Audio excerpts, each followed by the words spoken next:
Hello friends, welcome back to my channel. तो आज मैं आपको एक्सप्लेन करने वाला हूँ 2023 release movie journey of love. So अगर आप इस साउथ की मूवी को देखना चाहते हो तो ये सोनी लीव पे अवेलेबल है। और अगर ऐसा ही फ्रेश कंटेंट देखना आपको पसंद है तो मेरे चैनल को जरूर सब्सक्राइब कर लेना। तो चलिए विदाउट वेस्टिंग टाइम मूवी का एक्सप्लेनेशन स्टार्ट करते हैं। मूवी स्टार्ट होती है एक छोटे से गाँव से, जहाँ पे अथिरा और अखिल एक ही कॉलेज में पढ़ते हैं। तो अथिरा 12th में है और अखिल उसका सीनियर है। दोनों भी एक दूसरे को पसंद करते हैं, लेकिन किसी की प्रपोज करने की हिम्मत नहीं होती।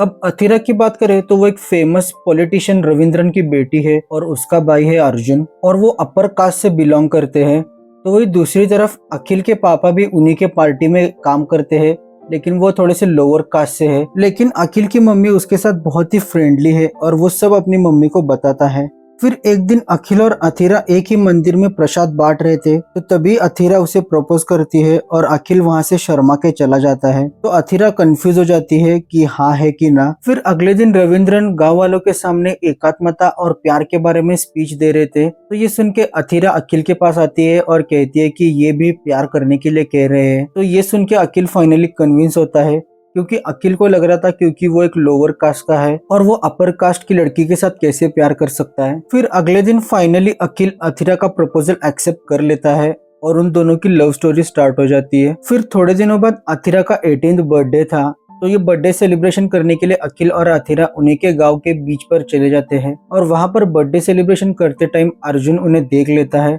जिसकी वजह से अथिरा को घर में ही लॉक किया जाता है और उसका फोन भी छीन लिया जाता है। तो अथिरा अपने मम्मी के मोबाइल से अखिल से कांटेक्ट करती थी। तो ये गांव के बच्चे जिस बस स्टॉप पे रुकते थे तो वहां पे बस ही नहीं रुकती थी। तो इनका और बस वालों के बीच में झगड़ा हो जाता है, क्योंकि दीपक एक पत्थर उठा के बस के ऊपर फेंकता है। तो ये सब इंसिडेंट पार्टी ऑफिस तक पहुंच जाता है और पार्टी ऑफिस से अर्जुन ये ऑर्डर देता है कि ये बस वालों के खिलाफ हमें आंदोलन करना होगा, तो इनकी बस जला दो। तो ये ऑर्डर दीपक ले लेता है और दीपक अखिल के साथ रात में बस स्टॉप पर चले जाते हैं और पेट्रोल लगाकर एक बस जला देते हैं। उसी टाइम अथिरा का अखिल को कॉल आता है और वो कहती है कि हम दोनों भाग के शादी कर लेंगे, क्योंकि अगले हफ्ते अथिरा को उसके पापा अपने आंटी के पास भेजने वाले थे अहमदाबाद। तो वो नहीं जाना चाहती थी, इसीलिए वो अखिल के साथ भाग के शादी करने का प्लान बनाने के लिए कहती है। अखिल भी इस बात के लिए मान जाता है और वो अपने फ्रेंड पतरू और उसके और एक फ्रेंड को कॉल करता है और मिलने के लिए बुलाता है, और फिर वो मिलकर डिस्कस करते हैं कि हम इस पर क्या कर सकते हैं।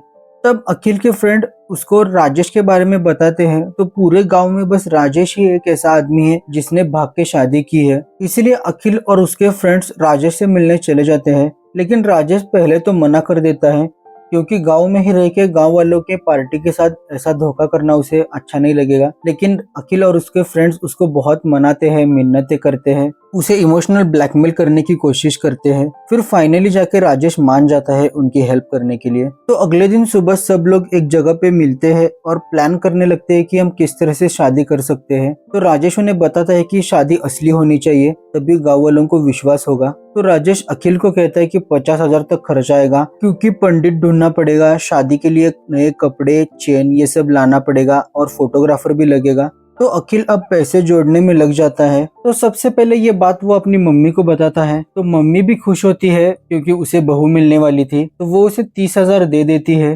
क्योंकि उसके पास उतने ही थे। फिर कुछ दिनों बाद गांव में इलेक्शन थे, जिसके वजह से बहुत ही जोरों शोरों से गांव में तैयारी चल रही थी और प्रचार भी हो रहा था। इसी बीच गांव में एक दिन एक रैली पे दगड़फेंक होती है। तो पूरे गांव में कर्फ्यू लगा दिया जाता है, सबका घर के बाहर निकलना भी बंद था और सारा मार्केट भी क्लोज था। तभी अथिरा का कॉल आता है और वो कहती है कि परसों की ट्रेन की टिकट बुक है और हमें कल ही भागना होगा। तो ये सुन के अखिल शॉक रहता है और वो जल्दी से राजेश के पास चला जाता है और सारा मांजरा वो उसे बताता है। तो राजेश पहले तो उस पर गुस्सा होता है, लेकिन बाद में कहता है कि मैं कुछ अरेंजमेंट कर लूंगा। तो राजेश कार लेके आने वाला था और अखिल को कहता है कि नई साड़ी और चेन याद से ले लेना। तो अखिल और उसके फ्रेंड्स चुपके से शॉप के अंदर चले जाते हैं, क्योंकि ऑलरेडी कर्फ्यू की वजह से सारे स्टोर्स बंद थे। सो किसी तरह जुगाड़ करके उन्हें एक साड़ी और एक चेन मिल जाती है। तभी रात में अथिरा का अखिल को कॉल आता है। तो अखिल उसे कहता है कि परसों सुबह हमारी काली भैरव देवी के मंदिर में शादी होगी, तो क्या तुम तैयार हो। तो ये सुन के अथिरा पहले हाँ कहती है, लेकिन उसे बाद में याद आता है कि परसों उसकी डेट है। लेकिन अखिल को यह बात समझ में नहीं आती। तब उसके फ्रेंड्स उसे बताते हैं कि उसकी पीरियड्स की डेट है और वो हम आगे बढ़ा सकते हैं। तो रात में वो चुपके से बॉल के अंदर गोलियां डाल के बॉल अथिरा के घर के अंदर फेंक देते हैं और उनका ये प्रॉब्लम सॉल्व हो जाता है। फिर बारी आती है असल में भाग जाने की। तो रात में अखिल और पत्रू एक कार लेके अथिरा के घर के बाहर आ जाते हैं और वो प्लान बनाते हैं कि उनके घर में जो गाय और उसका बछड़ा है तो उसे वो भगा देंगे और उसकी आवाज सुन के घर वाले भी बाहर आ जाएंगे। तो वो वैसा ही करते हैं, पहले बछड़े को बाहर निकालते हैं। तो बछड़े को देखकर गाय भी बाहर आती है और उनकी घंटी की आवाज सुन के सारे घर वाले भी जग जाते हैं और वो भी बाहर आते हैं और उनको बाहर आता हुआ देख के अखिल घर के अंदर घुस जाता है। राजेश ने कहा था कि अथिरा को उठा के थाली परम्बू लेके आओ और वहां से हम बड़ी कार में बैठ के सब लोग जाएंगे। तो अखिल भी वैसा ही करता है, अथिरा को कार में बैठा के वहां चला जाता है। तो वहां पे राजेश एक बड़ी सी बस लेके आ गया था, तो उसमें सब लोग बैठ जाते हैं और काली भवानी देवी के मंदिर चले जाते हैं। अगले दिन सुबह वो अपने ट्रेडिशन के हिसाब से शादी कर लेते हैं और सब लोग मिलके पिक्स भी निकालते हैं। शादी के बाद अखिल और अथिरा अखिल के घर पर जाने वाले थे और साथ में रहने वाले थे। लेकिन तभी अखिल के पापा का फोन आता है और अखिल के पापा उसे पूछते हैं कि क्या तुम्हारी शादी हो गई? तो अगर शादी हो गई होगी तो गाँव मत आना, क्योंकि अर्जुन और उसके आदमी अखिल के पापा को धमकी देकर चले गए हैं। तो जब तक ये मांजरा ठंडा नहीं हो जाता तब तक गाँव मत आना, ऐसा कह के अखिल के पापा कॉल कट कर देते हैं। फिर सब लोग मिलकर डिसाइड करते हैं कि हम मुकाम्बिका जाएंगे, क्योंकि मुकाम्बिका एक बहुत ही रिलीजियस प्लेस था और हमेशा वहाँ पे भीड़ होती है, तो इन दोनों को कुछ ज्यादा प्रॉब्लम नहीं होगा। तो सब लोग बस में बैठ के मुकाम्बिका चले जाते हैं। तो वहाँ पे उन्हें मुश्किल से 2 रूम मिलती है क्योंकि वहाँ पे बहुत भीड़ थी। तभी राजेश को कॉल आता है कि अथिरा के दादी की मौत हो चुकी है। तो अथिरा और उसके दादी का रिश्ता बहुत ही अच्छा था, इसलिए वो लोग वहाँ पे रहने का डिसीजन कैंसिल करते हैं और वापस गाँव आते हैं। अथिरा के घर वाले जैसे ही अखिल को देखते हैं तो अर्जुन और उसके आदमी अखिल को मारने के लिए आ जाते हैं, लेकिन राजेश वहाँ पे अपना दिमाग लगाता है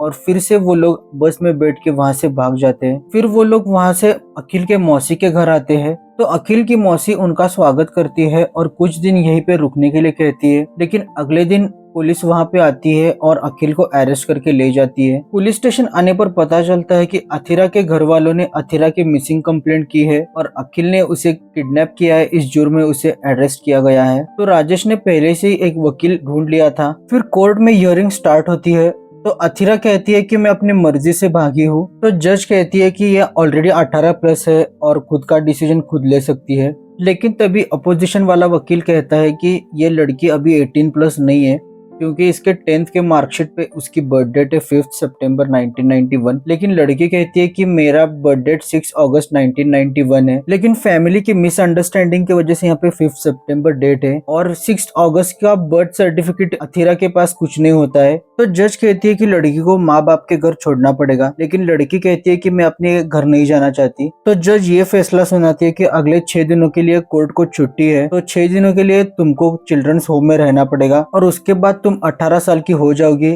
तो उसके बाद का डिसीजन तुम्हारा खुद का होगा। सो अगली हियरिंग 6 दिनों के बाद होगी और तब तक अथिरा को चिल्ड्रंस होम में रहना पड़ेगा। तो अथिरा को चिल्ड्रंस होम भेज दिया जाता है। वहाँ पे अखिल को वो बहुत मिस कर रही थी और इधर अखिल भी उसे बहुत मिस कर रहा था और पूरे गांव में इन दोनों के शादी के ही चर्चे हो रहे थे। इधर पार्टी ऑफिस में भी अर्जुन, रविंद्रन, अखिल के पापा और पार्टी हेड की मीटिंग चल रही थी। तो पार्टी हेड कह रहे थे कि अखिल और अथिरा की शादी को एक्सेप्ट कर लो, वरना हमारे पार्टी को बहुत नुकसान होगा इलेक्शन में। और ऊपर से स्टेट कमीशन का भी ऑर्डर है कि जल्द से जल्द जो भी मैटर है वो सॉल्व कर लो। तो पार्टी हेड की बात माने बगैर ही अर्जुन और रविंद्रन अपने घर चले आते हैं। घर पर आने के बाद उनका वकील उनसे मिलने के लिए आया था। तो वो कहता है कि तुम ऐसा कुछ करो कि उस दिन अखिल कोर्ट में हाजिर ना हो पाए, जिसकी वजह से जज को मजबूरन अथिरा को घर ही भेजना पड़ेगा। वकील की ये बात सुनकर रविंद्रन और पुलिस वाले प्लान बनाते हैं। तो वही दूसरी तरफ अखिल जब अगले दिन अपने बाइक पर कोर्ट के लिए निकल रहा था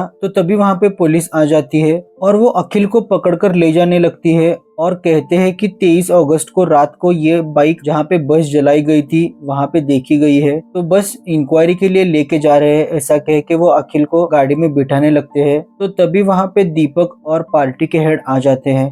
तो वहाँ पे दीपक कहता है कि ये बाइक मेरी है और उस रात वो बस मैंने ही जलाई है और अर्जुन नाम्बिया के कहने पर ही जलाई है। तो ये सुन के पुलिस थोड़ी सी घबरा जाती है और पार्टी के हेड कहते हैं कि अखिल को लेके मैं बाद में इंक्वायरी के लिए आ जाऊंगा। ये सुनने के बाद पुलिस दीपक को लेके वहाँ से चली जाती है और अखिल कोर्ट में आ जाता है। तो वही दूसरी तरफ अथिरा के पापा कोर्ट में अथिरा को बहुत ही इमोशनल कर रहे थे और कह रहे थे कि मैं तुम्हारी आगे पढ़ाई कराऊंगा, तुम बस एक बार घर आ जाओ और उसके बाद मैं तुम्हारी और अखिल की धूमधाम से शादी कराऊंगा। ये सुनने के बाद अथिरा अपने पापा से कहती है, ये तुमने जो कुछ भी कहा है वो क्या आप मुझे स्टैम्प पेपर पे लिख के दे सकते हो? तो पापा मान जाते हैं और उसके बाद अथिरा कोर्ट रूम में चली जाती है। वहाँ पर पहले वो अपने पापा के गुणगान गाती है, लेकिन बाद में वो असलियत बताती है कि अपने पापा की सोच कैसी है और वो फाइनली डिसाइड करती है कि मैं रहूंगी तो अखिल के साथ ही, चाहे कुछ भी हो जाए। और यहाँ पे अखिल केस जीत जाता है। इसके बाद अखिल और अथिरा अखिल के घर हैप्पीली रहने लगते हैं और यहीं पे हमारी मूवी एंड हो जाती है। तो ये थी मूवी जर्नी ऑफ लव 18+। तो आपको ये मूवी कैसी लगी जरूर मुझे कमेंट सेक्शन में बताना और अगर अच्छी लगी होगी तो मेरे चैनल को जरूर सब्सक्राइब करना। Thanks for watching the video.